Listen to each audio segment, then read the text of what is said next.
You are an extension, an immediate extension of sorts. No distortions, pure confidence, pure faith, pure knowledge, pure doubtlessness.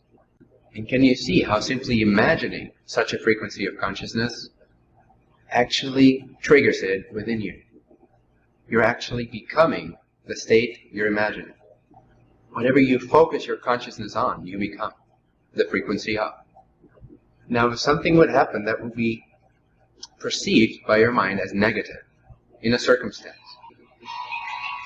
like a phone going off maybe, disturbing your imagination, how could you still deliberately focus your consciousness on a spectrum of consciousness, on a level of consciousness, on a frequency, an area of the space that you are, that is not disturbed by that actually sees the holistically positive nature of your present circumstance? I wish for you all to be this joy at all times, to be able to realize, well, you are able to realize it, but to realize that you always have a choice where you focus your consciousness. You don't always have a choice, at least not personally, exactly what circumstance comes into your consciousness.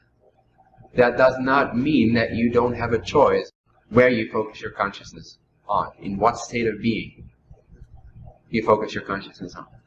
You may have 1,000 negative thoughts about your present circumstance, but it's still up to you to focus on those 1,000 negative thoughts, or to focus your attention, to focus your consciousness into, for example, the space of non-duality, or into simply a space of being that's not affected by that. You can still focus your consciousness on the sense of doubtlessness, on the memory or the imagination of that light being that really is your higher self.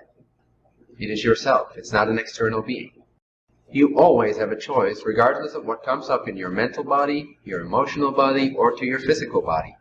Whatever appears to you, it's up to you where you focus your consciousness in. In a sense, we could say, from this beingness perspective, that's the only choice you have at this point, at this stage, in this physical embodiment. The only choice you really have is the state of being you adopt toward whatever appears, not whatever appears. It's up to you what you focus on. Sincerely. Not until you realize it. It's not up to you if you don't realize it's up to you.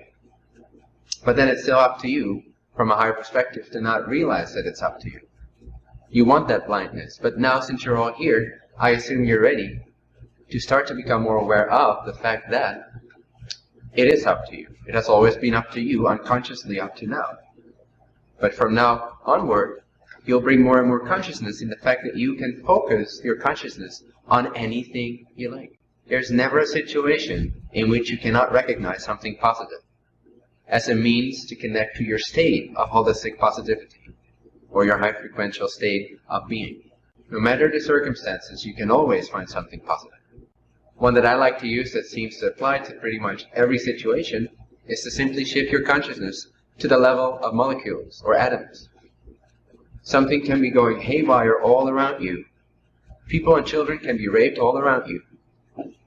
Forgive the language here, but that could happen, potentially.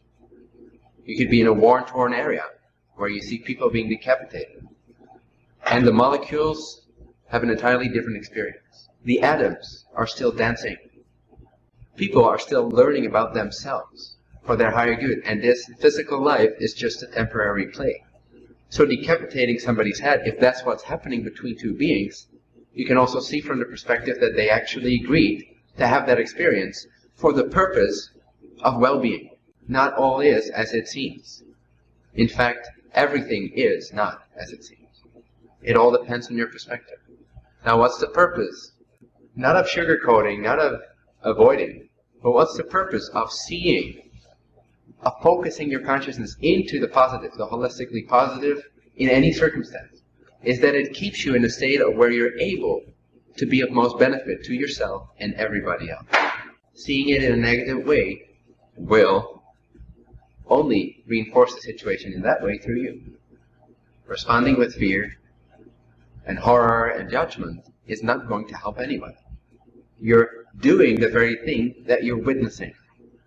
You're making a judgment. Decapitating somebody's head is not inherently bad. I won't recommend doing it for fun, but it's not inherently bad. The moment you judge it as inherently bad, you're focusing your consciousness into that energy, into that frequency of judgment, into the frequency of this is wrong. And how do you feel? You feel wrong. And so your help or activism or whatever it is may come from that state, which will only perpetuate and fuel what you see. And what you see is not inherently wrong. What you see is judged inherently wrong. What you see is your own judgment. So what you're giving to the world in that circumstance is your own judgment. And your judgment is of a low frequency nature. So what you'll reinforce is of a low frequency nature. The only way you can be of service in such circumstances is to have at least some part of your consciousness be rooted in some type of positivity. Some type of, not positivity and, oh, everything is fine, but positivity, again, holistic positivity. Like in knowing that everything is happening for the purpose of a higher good. Or whatever perspective you wish to focus on in that moment that anchors at least a part of your energy. I'm not assuming that we're all able, or that even I'm able to stay completely holistically positive in such circumstances. Nevertheless, if you have a large amount of your being, of your consciousness, projected into something holistically positive, something connected to faith, to unity, to beingness, or even just positivity, it has a similar effect. Then you're able to help from that place. Then you're able to act. But let's assume that most of us do not experience these things on a daily basis. Those extreme, acute, physical torture and torment situations. Let's bring this down for a moment to something more everyday business for all of us. Can anybody come up with a horrible situation that's pretty everyday? It doesn't have to be personal. It can be something you see on the news every day. But whatever. Homelessness. There's one perspective that would immediately assume and express the energy of homelessness is bad. Homelessness is sad for those people. Homelessness is terrible. We need to do something about it. That would be the overall, I would say, the conditioned general response that we have in common, right? Like you feel for them. Why do you not feel for the rich guy in the palace? Is he better off? You don't know. Is he better off? You don't know. A homeless guy can be the happiest person alive. My point being is that you can adopt so many different perspectives to the same situation that once you practice this in real life, you start to see that there is no one way something is. There is no one truth. There is no objective reality happening there. It's all a show. It's all a show in consciousness. Attracted into our lives and agreed to experience in the way that it occurs, so that it can show you your own thoughts. It can show you your own responses. It can show you where you can stop focusing on the things you don't prefer and focus your consciousness in the states and frequencies you enjoy and that feel resonant and in alignment with your being, that feel holistically true for you. When you do that, all the things that you desire through all the self-deprivational paths are going to be yours without the self-deprivation and way quicker.